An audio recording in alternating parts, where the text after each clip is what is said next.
So I feel very grateful, and I can confidently say, like I tell people this all the time, Brandon, it's not even close for me.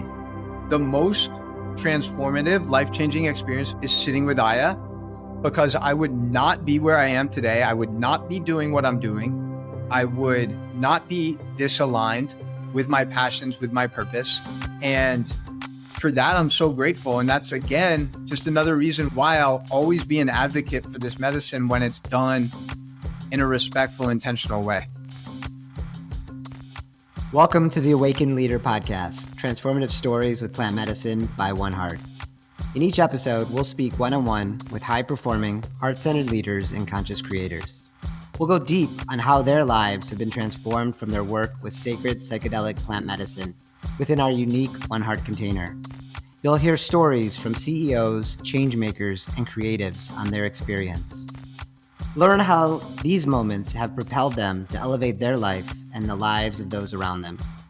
Each guest has completed One Heart's 8-week Human Accelerator for Life Elevation program. The One Heart container brings together 40 amazing, heart-centered leaders for an epic 1-week transformational journey in Costa Rica, plus 7 weeks of virtual preparation and integration before and after. Our intention with this podcast is to plant a seed within your heart that we are all powerful, conscious creators capable of manifesting our most aligned lives filled with joy, fulfillment, and love. Our mission is to elevate the life, work, and community of heart-centered leaders by reminding them our truth, that I am you, you are me, we are one. Jeremy Abramson is a high-energy coach with a huge online following who helps top-level executives and entrepreneurs unleash their fullest potential. He is recognized worldwide for his mindful movement, integrative nutrition, and brain chemistry expertise. He has a passion for serving others and has dedicated his existence to learning, growing, and teaching every day. He is host of the Thrive University podcast. He's also the founder of Microdosing Mastermind, a powerful 8-week group coaching program that pairs his knowledge and experience in nutrition and wellness with psilocybin to deliver life-changing results. Jeremy's mission is to empower others to live a life filled with movement, gratitude, and joy.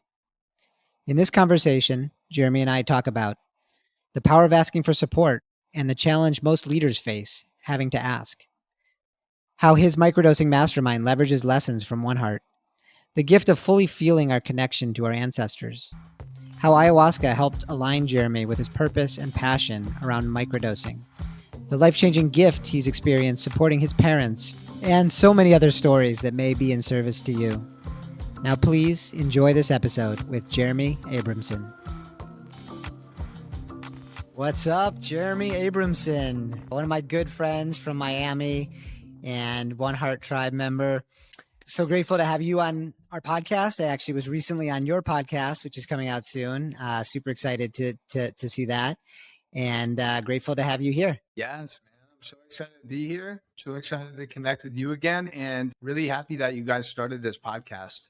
Yeah, well, you're definitely one of the inspirations. It's just a great opportunity to share stories, especially in the line of work that we're in, so I'm grateful to be here. Absolutely. And we just shared some time together. You actually came back on another journey recently, which we'll get to later on. And we're actually in service and leading some stuff on the One Heart journeys.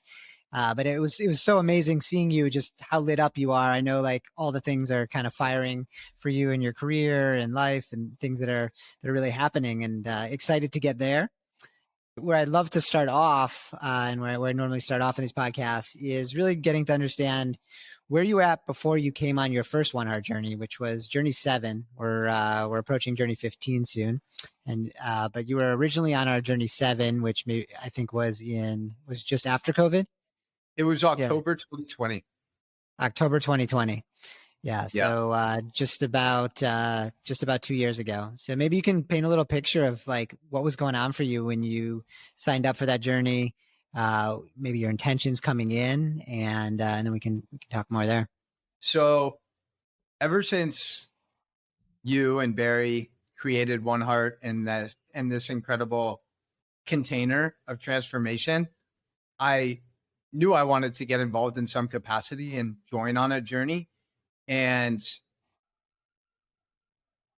I guess before that time, October 2020, we had already been about 6 or 7 months into the pandemic. And I remember those first 6 months were probably the most I've created in regards to building my online business and taking my coaching to the next level. And on the other side of that, I was highly, highly isolated from many of my friends and family, like most of the world was. And I just felt like I wasn't really tapping into my most joyful, childlike essence, like I know I operate at typically. And that's one of my greatest strengths, I would say, is just the joy and energy I bring. And I felt like that was kind of dissipated, evaporated in those 6 to 7 months. So I think I was really looking to come on this journey and feel that fire be lit inside of me again, where I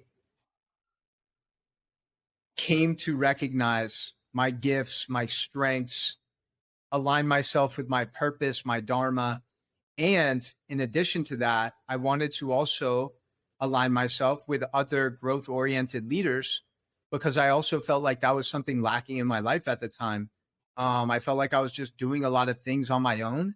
And that was another primary intention, was building meaningful connections with growth oriented leaders who we could co-create together with. So I can happily say that all of those intentions definitely came into fruition, and here we are now. Yeah, well, I'd love to like get into the journey a bit. Obviously, it was a very special journey. I think coming out of the lockdowns and all of that was, I felt like people were just kind of obviously craving that connection, as you say. And this particular journey was in Mexico. Our journeys now are largely in Costa Rica, but maybe you can talk a bit about what it was like kind of arriving in Mexico and try to paint the picture of what the experience, how it unfolded for you. Yeah, well, definitely what you said. I remember when we all arrived to the retreat center, it was a big breath of fresh air. And I know it felt like we had already kind of known each other because of Literally, we took our masks off. Exactly. Exactly. And I felt like everyone just came into the experience with an open mind and an open heart and open to all of the potential possibilities that could unfold. And it was just really beautiful to kind of feel that vibration universally with our group. And going into the ceremonies, uh, a big thing for me again was just tapping into more self love. And I think that's a recurring theme for my journeys, is tapping into these potential areas that cause me to play small. And usually it stems from something from our childhood, right? Whether it's an insecurity that we've been ingrained with or that we've given power to. And for me, it was just a very powerful reminder to fully own my gifts and to not hold back, to not play small, to be myself unapologetically, authentically, show up in that way. And I know when I do that, it empowers and invites others to do the same and feel safe doing so. It's hard to see you playing small, and I do remember on that journey you're definitely a bit more quiet, especially as I compare you to the journey you were just on, and the energy I've felt from you now. Just curious, maybe like what shifted? Were there some big moments in ceremonies? Were there some big moments since in the integration? What's kind of shifted for you? It feels like you're definitely much more alive from my experiences with you.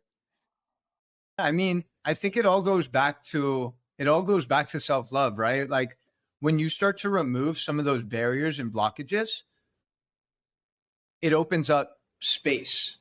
It opens up space and energy for things that actually serve you. So first of all, coming into the first ceremony, J7, I was going through my own journey, right, internally. And in addition to that, like I also wanted to approach the experience really from the lens of being a student and observing. Uh, at that point, I had already become pretty comfortable with facilitating and speaking and doing those type of things.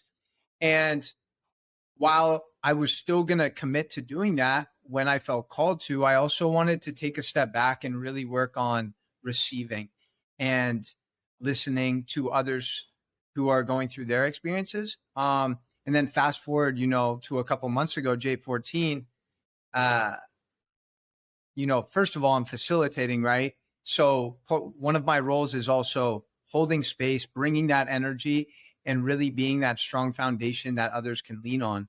So I felt like that first journey in 2020 and those 2 years following, I was able to really put those downloads into practice in my day-to-day life and fully integrate those to have the confidence to show up in the powerful way that I did for J14. Beautiful. And I love that, the part about you being a student. I love the humbleness and I can always feel your eagerness to learn. Obviously you can be out there, you can put on your show, you can bring the energy, you can, bring it. And, I always enjoy our conversations, the curiosity, the learning that you're constantly doing, the way you engage others, I think is a beautiful thing.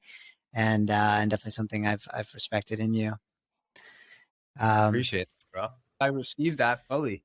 And I know when you came on Journey 7, it wasn't the first time with the medicine, and you've had some other experiences since as well. So I'm curious, for those that are not familiar, or maybe even those that are, maybe you can talk a little bit about, how the One Heart experience has maybe differed with some of your other experiences. Obviously, much to gain from all of them, and would love to hear your take on what One Heart provided you. Yeah. So One Heart is very unique. And this is what I really try to convey to people who are kind of considering taking this path, right? There's so many places that are now making ayahuasca available, right? It's a trendy thing the last 5-10 years, especially as more high profile people come out and share their experience. I first experienced the medicine in July 2018 in Peru, and it was a very humble experience. It was 3 days, 2 ceremonies, and had a lot of divine downloads. It was a beautiful, enlightening experience. And I knew after that it was just the beginning for me, meaning like it opened up a whole new portal of possibilities in regards to the healing modalities of plant medicines. And then later on, like studying and learning a lot about mushrooms and different fungi. But transitioning over to One Heart, the reason why I'm such a big supporter and will always be a huge supporter and advocate is just the intention, in which you operate and the team operates. It starts right away. It starts like when you apply and you have a call with you or Barry or Tim, and you right away recognize like, okay, like they actually care about me. They actually care about the community. And then the whole preparation from the dieta to getting to know the other people who are joining you, like that just adds a different element of comfort and safety. So when you arrive, you feel like, oh, wow, like I belong, I'm home, and it was so beautiful, man. Like we had conversations about this, and don't get me wrong, like J7 was absolutely incredible and I'll never forget it. J14 though was even, I don't like comparing, but it was a little more incredible in the sense that it's simply with the sense that like within 2 or 3 days, I remember telling you like, dude, this group is so unique and so connected. because there was, I think, 30 participants, maybe a couple more. And I genuinely felt like everyone had connected one-on-one at least once with everyone there. And that's very unique, right? Because sometimes you go to different events or experiences, a lot of people are coming by themselves, right?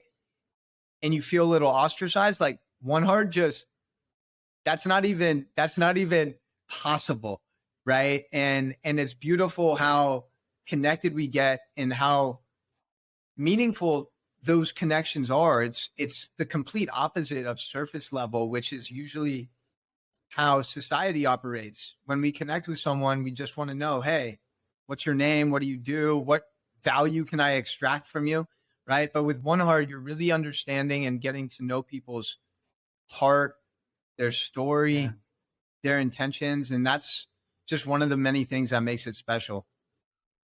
Yeah. And obviously we love that piece. And something I tell people often on those interviews is, the medicine's a medicine. The medicine's beautiful. There's going to be some big breakthroughs as far as ayahuasca. And our medicine is also the community. And I see so many powerful breakthroughs through the community and the people that are on that journey.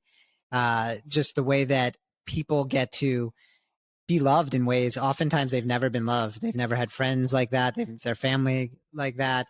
They've never loved others in that way, been able to be in service to others in that way. And just to like live out, even though it's, the week together, the 8-week program, and then obviously people stay together beyond that, but just the amount that you get to experience that in that week, you get to know that it's possible. You get to see how people can show up for you. You get to see what happens when you show up with your vulnerability, with your authenticity, the way people can support you. And yeah, that's something obviously I enjoy. That that group certainly was special. All our groups are special. And yeah, maybe you can speak a little. Another. You were able to serve as an elevation leader on this last journey, in addition to a facilitator. So one of the things we do, we break the group into 4 smaller groups. That allows some more intimacy, and you share lunches together, and you do some of the work before in the 2-week prep, and you stay together in the 5-week integration program. And yeah, just felt so much energy from you. All the elevation leaders were amazing, and just felt so much heart and care for you, for your group, and for standing for each person, and constantly kind of checking in with us on how everyone was doing. So I'd love to hear how that experience was for you, and what that added to your overall experience. I mean, just showing up and having the opportunity to be an elevation leader and having that role and responsibility is humbling, and it's something that should not be taken lightly, right? Because I think there's 6, 7 people in my group, and a huge part of this experience is feeling that love, feeling that safety, feeling that support. And as you go through a lot of these breakthroughs, as you are shedding a lot of these layers through these ceremonies and through these other very impactful exercises that we do, you need to talk about it. Because if you suppress it and it's like you don't have a way to actually process all of these things that are happening, then a lot of times you're not going to actually get the massive breakthrough that most people get, that in fact, every person that I know from a One Heart journey receives. And I think a big part of that is having those groups and having those interactions where you're able to actually share your experience and then get feedback and listen to other people's stories. And usually when you hear other people share, it's like there's always points of connectivity, right?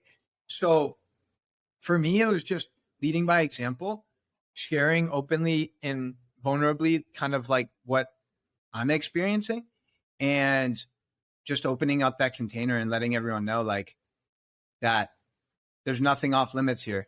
And I think one of the big things that a lot of people realize in this community right away is that when you have the mindset of go, go, go, right? I know you talk a lot about this type A mindset, right? That oftentimes gets us to this first level of success in life. Sometimes you think that you have to do shit on your own. And one of the best lessons I would say that I continue learning when I go with One Heart is you got to ask for support, and the thing is people want to help too. That's what's so beautiful is like, there's so many people that actually want to support you. And all you have to do is be courageous enough to share and ask for that support. And it'll usually come through. So many things to talk about in regards to just being an elevation leader and that opportunity and how special it is. Yeah. So I'll leave it there for now. Yeah. Yeah. Yeah. I think it's always interesting for me that, asking for support, because we're, the leaders that come on the journeys, there's always these people that are, waiting till the absolute last moment, crawling or, doing whatever they can to not ask for support, because that's how they made it through life. And it's usually a really powerful lesson in this context where you just get it and you're just like, oh, wow, like I could have asked for support, or when I did ask for support, wow, this is what showed up for me. And sometimes there's people that, maybe didn't have the support of their parents when they were younger and could never count on that and just always learn to do it themselves. And so the act of the community certainly supports that. One of the things that's always interesting to me is, that there's unfortunately a lack of integration, with many of the medicine experiences going on today. Is something that, we have the 5-week program after, and something we always, have really focused on. And when you go back to like, how this medicine was used before the last 50 years, it was used in communities. It was used in these indigenous communities, and they did the medicine and then they lived there. And so they were always integrating. They were always able to support each other. And it's only recently that we have these kind of, we'll fly into Peru, or we'll, go to a yoga studio in Brooklyn, like my first experience, and then pop back out, and there's no support for that. And there's a lot that you're still processing, a lot you're going through. And so it's really important, however you do the medicine, to really have those networks established for how you go back and integrate into your life, because you'll have these big breakthroughs and insights. And it's really like, what happens when you get kind of slapped in the face, or, going back into the real world? The real world hasn't changed. How do you use what you've learned and continue to be supported? And the WhatsApp channels, this last journey, I mean, it's going off nonstop, and you're hearing about people that are, what's going on in their life when they go back home. You're hearing about their successes, about their struggles, and that's kind of motivating everyone else as well.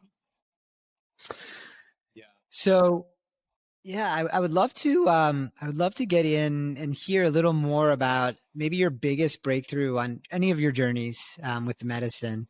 Any moments of just real clarity, real wisdom that come to mind for you? Yeah, for sure. And one thing I want to mention before I share that is one of the most powerful, profound things that I've ever done is part of the integration for One Heart. And just to be fully transparent, it's something now that I have my students that I work with do as well. And that's the 10-year vision. Because, without getting into so much detail, I had never, up until October 2020, really taken a zoom out of my life and assess where I'm at now and assess where I want to be in the future, and gain a lot of clarity on those things, whether it's my relationships, my family, my career, where I'm going to be spending my time and energy, who I want to be spending that time and energy with.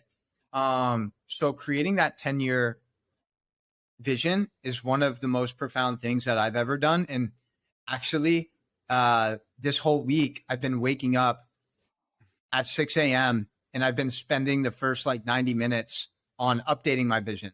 And I actually just finished that today. So it's great that we're talking today, because I just shared it with my students actually, because I've been working a lot on updating my 10-year vision. So going back to kind of just profound experiences and downloads and breakthroughs for myself, I would say, I'll speak about just kind of a more recent one that happened in J14. And that was connecting with my ancestors in the form of my grandparents, who I don't have any of my grandparents around anymore. I had 3 out of 4, and all of them passed by the time I was like 13 or 14. They were all very old. They had great lives, but I didn't really get to know them, right, in like a personal way. And for me, there's a journey where I was able to really like literally cradle my grandpa, my dad's dad. And then I was also able to cradle my dad like they were little babies.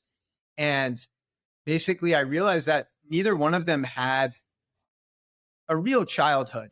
I know my grandpa he ran away from his house at 13 because it was an abusive household, and like started selling newspapers door to door at 14, and then vacuum cleaners and like, etc.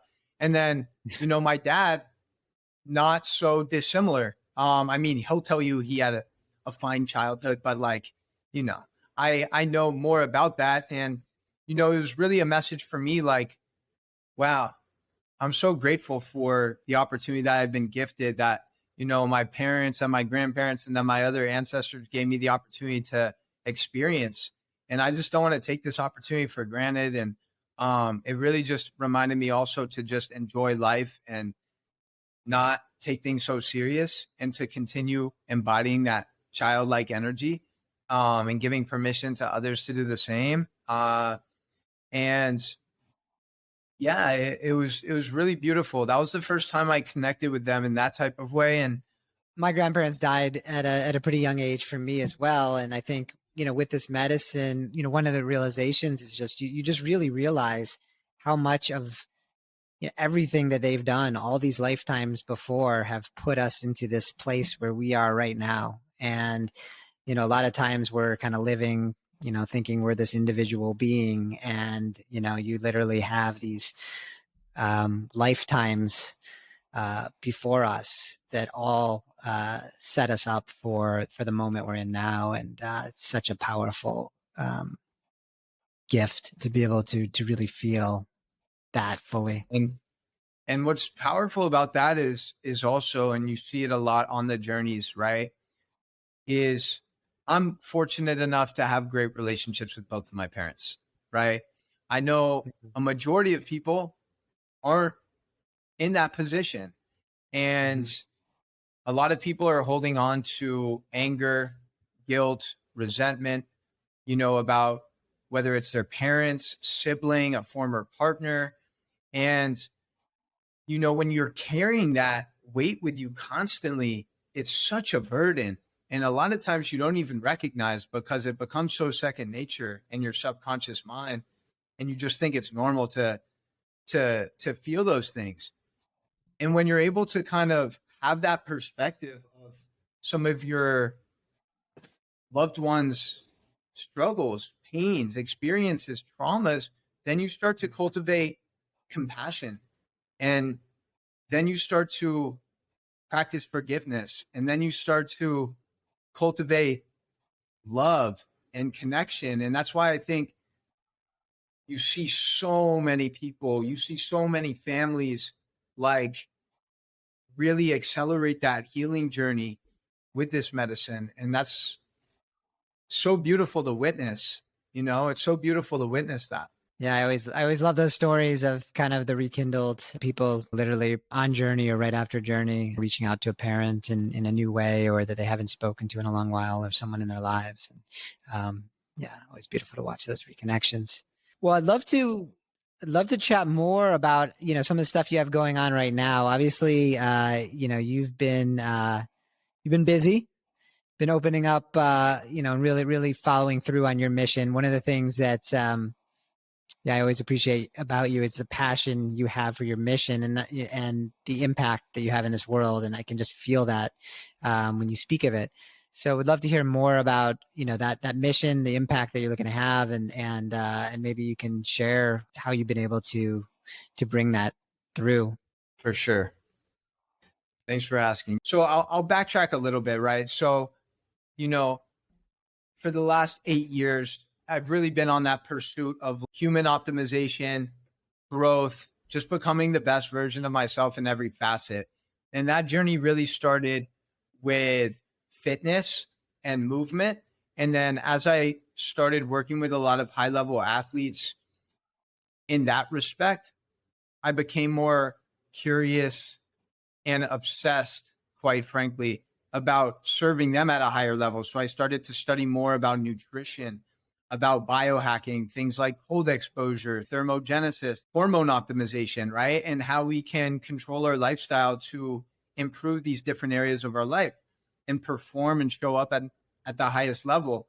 Um, so that first journey I had back in 2018 was really having a deep connection to all of the suffering that my older brother had been through. Addiction, drugs, alcohol. He had been put on all the different medications and nothing really addressed the root cause.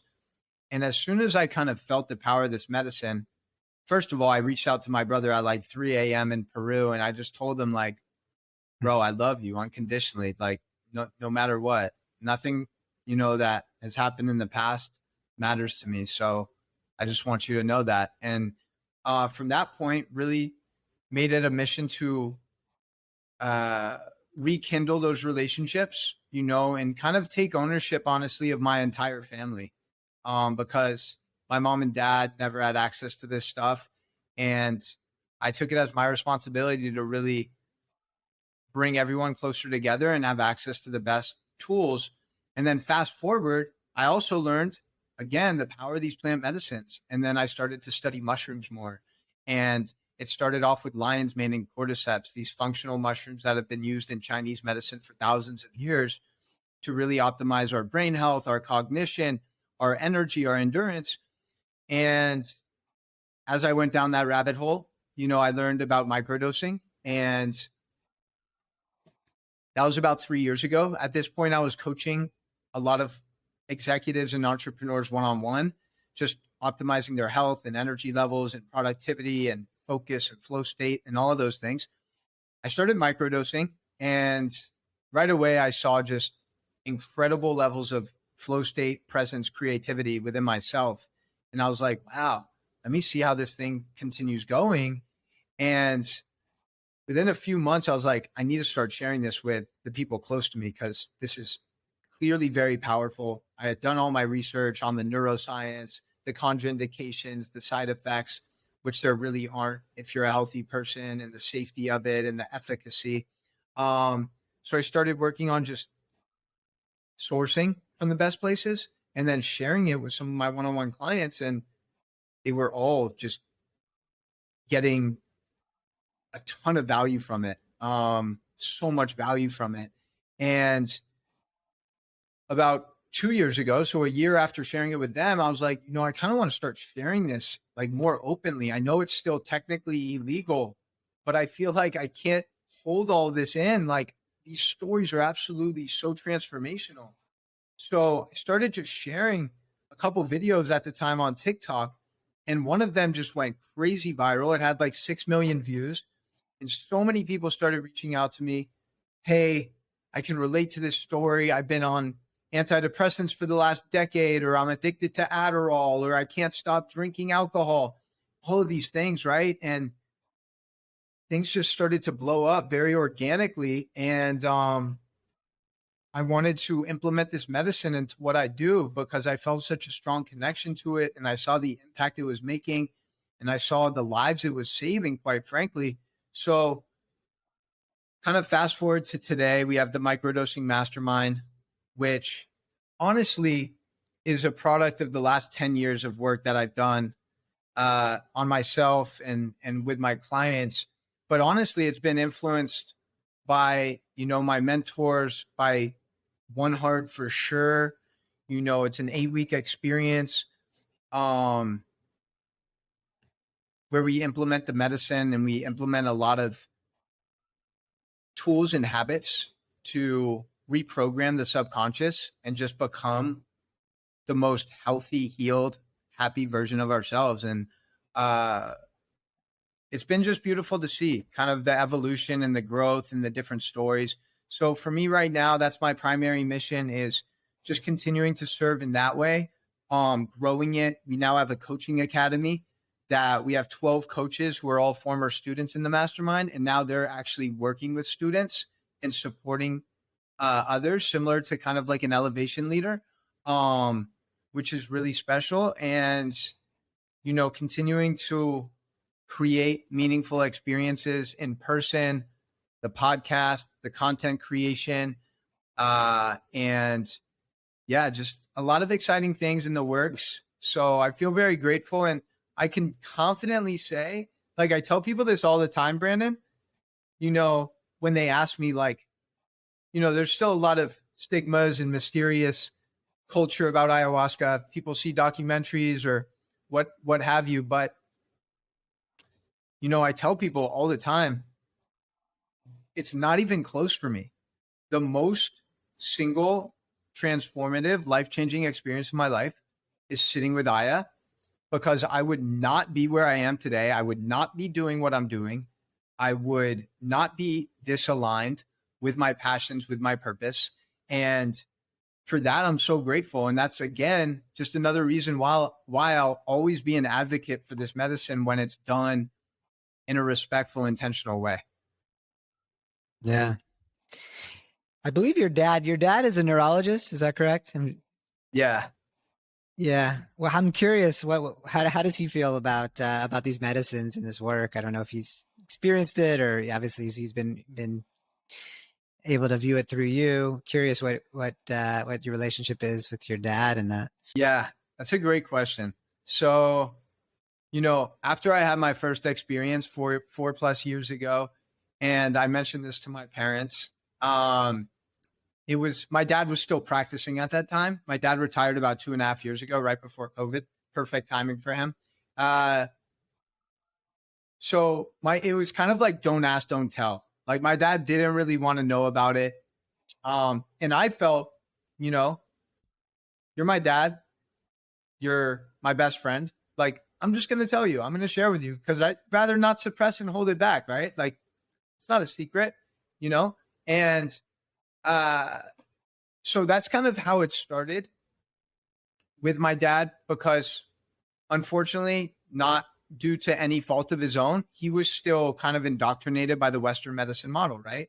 Treating symptoms, prescribing medications. And my dad was an absolutely incredible doctor, and he still does a lot of consulting stuff now, and he's amazing at what he does. But the bottom line is, I had seen how many times the medical system had failed people, including my own brother and my own mom, who had been put on all these medications, being fed, a Band-Aid to cover up a bullet wound without ever actually addressing the root cause. So that was an eye-opening experience for me, obviously. And then once I started to tap into the mushrooms and the microdosing, again, my dad was like, don't ask, don't tell. And then it reached a point. It was very synchronistic with kind of when my dad's career came to an end, when COVID started, when I started to be more open about sharing the medicine, that we started to also see a lot of these publicly traded companies coming to the surface, whether it was MindMed, whether it was Numinous, whether it was psilocybin, a bunch of them, right?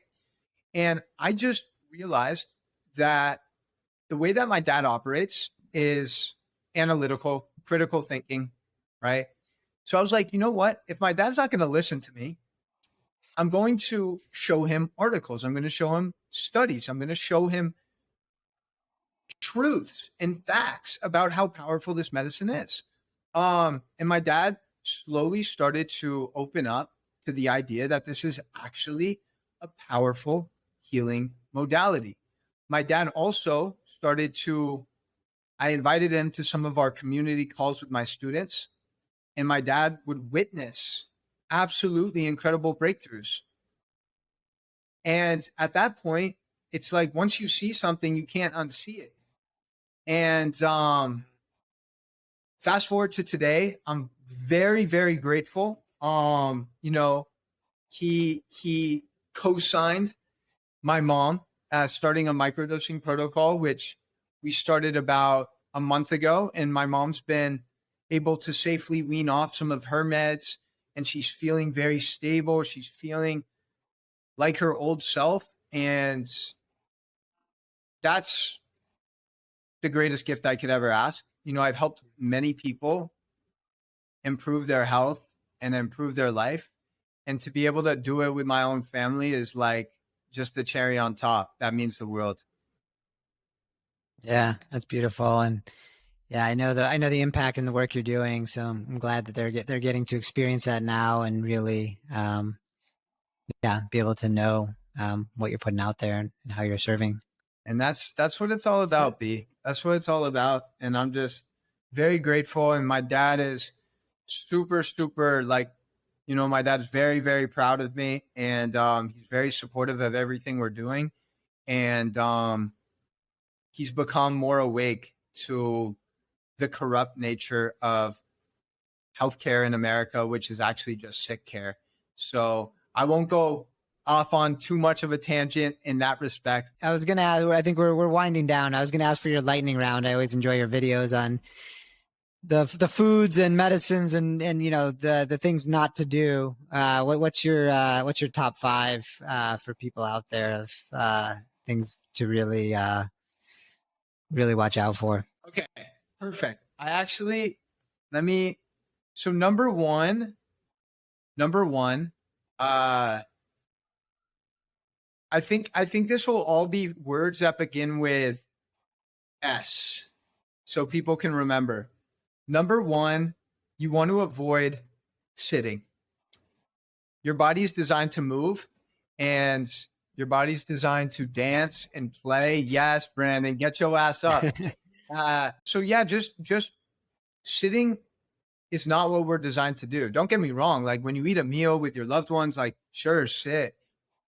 And just be mindful about moving this precious body that you have, because it's one of the best ways to just channel energy and also like tap into yourself is through movement. So number one thing to avoid is sitting.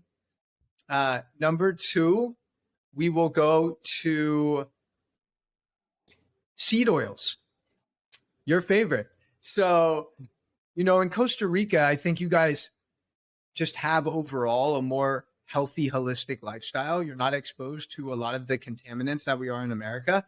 However, seed oils are things like soybean oil, canola oil, corn oil, sunflower oil, grapeseed oil. And these are the most commonly used oils in America because they're cheap and they're heavily subsidized, right? They come from genetically modified corn and soy, and they're highly inflammatory on a cellular level. So, you know, if someone wants to clean up and just make like the simplest, most powerful swap, it would be to remove those type of oils and fats from their life. And these are the most common things they use in restaurants. So ask your restaurant, like, hey, what type of oil do you use to cook? And you want to replace those with high quality fats like extra virgin olive oil, grass-fed butter, avocado, you know, like things that are actual real, like real superfoods. So we have sitting, we have seed oils, and then I'll just keep it like the last one I'll do. I know you asked for five. The last one I'll do is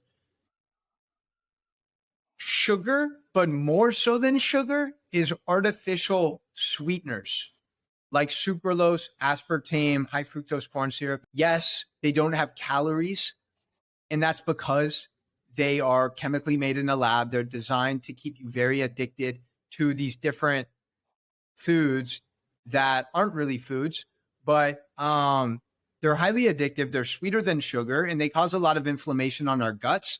And we know our guts are second brain, where we produce, you know, most of our neurotransmitters, including 90% of our serotonin. So if we want to be thinking clearly and operating at our highest potential, we need to be mindful about what we're feeding our gut, right? So those are the three things that I would definitely recommend people do their best to eliminate: is sitting, seed oils, and then sweeteners, artificial sweeteners. Awesome.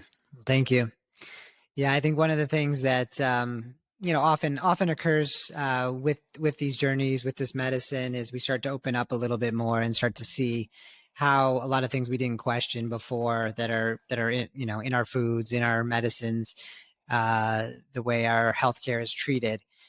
We start to ask a little more questions or meet people like you along the way that have the research and work with the clients and have seen the results that when we just kind of open up and just get back to what we were meant to do, essentially get back to eating real food and not being dependent on medications to feel or be a certain way. And, yeah, I appreciate your mission in that, and all the content you put out there, which we'll share with the audience, all the ways to connect with you.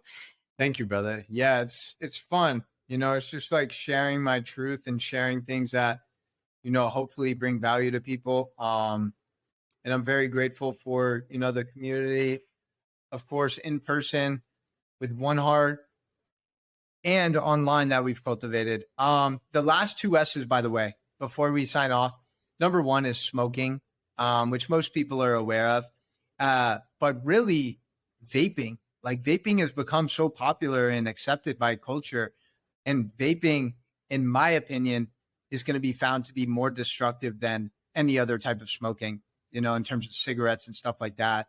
Just the different chemicals that are in there. And it's really just so harmful on the body. And then spirits, alcohol is a neurotoxin. It crosses the blood-brain barrier. It does not serve us in any way, shape, or form. And I myself enjoy an occasional cocktail or cold beer. So I'm not trying to sound hypocritical here. But one of the powerful things about these medicines, and it was recently reported by NBC News and Good Morning America, that psilocybin, the chemical compound in magic mushrooms, actually has been found to be like the best medicine to help people get off alcohol and, in fact, be repulsed by alcohol. Because when you're operating at this higher level, this higher intelligence, like you mentioned, you become aware of some of the things from your past life, your old self, that no longer align. And for many people, one of those things is alcohol. I've seen it with One Heart. I've seen it in my mastermind. A lot of people now are coming to me with that as their sole intention. Hey, I'm having 3 or 4 drinks every day after work to relieve stress and anxiety. I can't continue this. I'm a father. I'm a mother. Like I can't. So those are the final 2 S's. And yeah, bro, this has been fun. We are very grateful to our guests for sharing their stories of transformation with One Heart, and we hope their wisdom will support you in your life journey. If you enjoyed this episode, please subscribe to the podcast so you'll never miss out. If you are a heart-centered leader or conscious creator who's ready to level up your life and impact in the world, we humbly invite you to apply to our next One Heart journey. One Heart was created to support leaders like you to live and lead from a place of true alignment, fulfillment, and joy. Our 8-week Human Life Accelerator is built around a 1-week journey to Costa Rica with sacred psychedelic plant medicine and a world-class experience that blends many ancient and modern modalities for growth. Before and after this journey, we help you prepare and integrate all your breakthroughs with our 5-star experience. Over 500 amazing leaders have joined One Heart on our journeys over the past 4 years. If you'd like to apply to join our next journey, head over to oneheart.com. That's the number 1, HEART.com to apply. Till next time.